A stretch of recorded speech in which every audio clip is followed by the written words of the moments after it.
All right, fellas, everybody, this is Steven. He's the senior recruiter, right, at Momentum. Is that correct, Steven? Yep.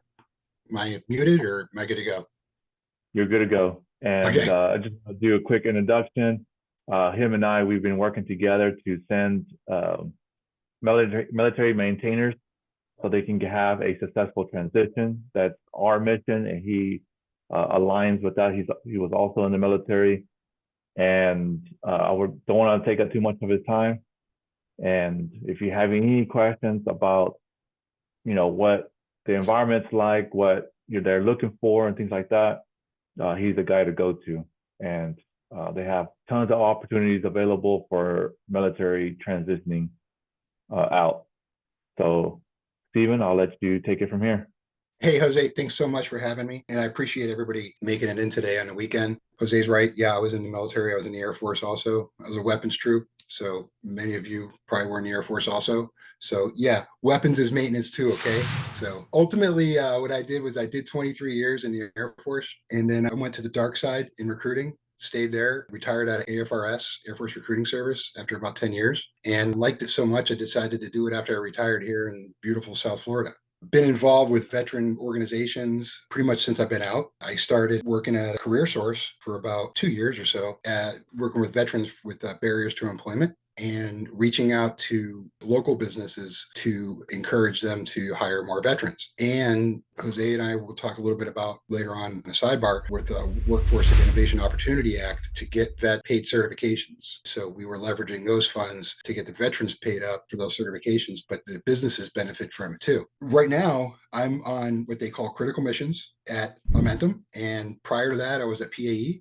PAE was acquired by Amentum. Amentum acquired DynCorp. If anybody knows what DynCorp is, they've been in aviation for 50 plus years. Pax River, there's so much going on in aviation, and we just can't hire enough of them. And for me, talking to a veteran that doesn't have their A&P, it's like you can get a job. I hired hundreds of veterans to go, let's say, to Saudi Arabia, work F-15s, right? Because you have to have Air Force or Navy experience to work on. So you have to have that experience to work on those aircraft. A&P doesn't matter, okay? As a matter of fact, I had a lot of A&Ps apply, and they didn't have the experience on the airframe, couldn't hire them. Sorry.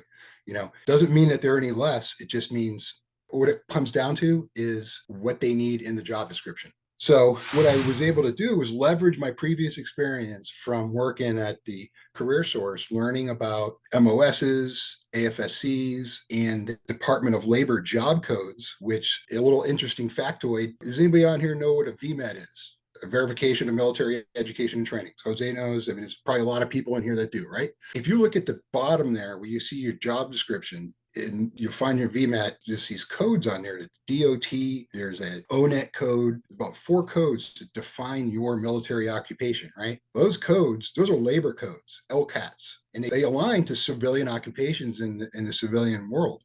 So if you were what you call them in the Navy, like an AT or something like that, or, nobody in the civilian world knows what that is. But if you look at your VMAT, there's a cross-functional way to do that right in the VMAT. It's already been done. It's really important for like on the staffing side, because we have to be able to categorize everybody to do a certain job function, right? Why is that? Money. We have to have pay rates and pay bands that identify about what you are supposed to be getting paid. So that's a really important tool to use as you progress and get your A&Ps and things like that. That's going to open up a whole lot more opportunities. I have a motto. This is just me. I've been doing this a long time. A&P is going to open up a lot more opportunities, right? It's not just, you don't need it to get a job usually, but if you're working F-16s or A8s or whatever, you can only work those.